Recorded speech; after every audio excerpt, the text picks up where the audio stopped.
এই যে দেখুন, এইখানে আমাদের কাঁকরোল গাছ, কুমড়ো গাছ লাগিয়েছি। এই পাশে আমাদের কমলি গাছ আছে, বেগুন গাছ আছে, সজনা গাছ আছে, একটু জায়গার মধ্যে পেঁপে গাছ আছে, সব লাগিয়েছি। এইখানে দেখুন, আসুন আমার সঙ্গে। এই দেখেন, আমার একটা তুলসী গাছ লাগিয়েছি, কি সুন্দর হয়েছে, একদম বট গাছের মতো দেখতে। লঙ্কা গাছ, টমেটো গাছ, তারপরে ডাঁটা, এই যে ডাঁটা গাছ, এই যে কাঁকরোল গাছ, এই যে বেগুন গাছ, এই যে বেগুন গাছ দেখতে কি সুন্দর লাগতেছে দেখতে। বেগুন নিচে হয়ে হয়ে আছে।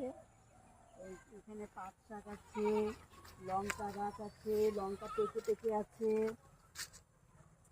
এই যে ঢেঁড়স গাছ, সব ডাঁটা গাছ, লঙ্কা গাছ, তারপরে ওই পাশে আছে মিষ্টি কুমড়ো গাছ। কত গাছ লাগিয়েছি একটু জায়গার মধ্যে, কত সুন্দর লাগছে দেখতে। প্রাকৃতিক পরিবেশটাই সুন্দর, অন্যরকম লাগে। নিজের লাগানো জিনিস থেকে মানে নিজেকেই ভালো লাগে যে কত সুন্দর লাগিয়েছি আর হয়েছে। এই যে সবজি সবজি তুলে তুলে নিয়ে যাই, কত ভালো লাগে দেখতে, কত সুন্দর। ওই যে ডাঁটা বড় বড় হয়ে আছে, কত সুন্দর হয়েছে। কয়েকটা ডাঁটা তুলে নিয়ে যাই। পাট শাক, ডাঁটা, কত বড় বড় হয়েছে ডাঁটাগুলা, কত সুন্দর হয়েছে ডাঁটাগুলা, মোটা মোটা হয়েছে, সুন্দর।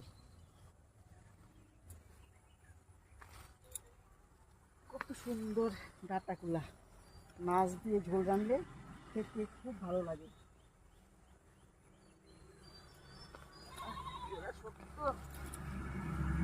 কত সুন্দর ডাঁটা, পেকে পেকে আছে। লঙ্কা গাছ, গাছে পেকে পেকে লঙ্কা আছে, কত সুন্দর। বেগুন বেশি, কুমড়ো গাছ এখানে প্রায় জাংলায় উঠে গেছে। কুমড়ো গাছ আর কিছুদিন পরে কুমড়ো হবে। আজকের ভিডিও এখানেই শেষ। দেখা হবে কালকে আবার।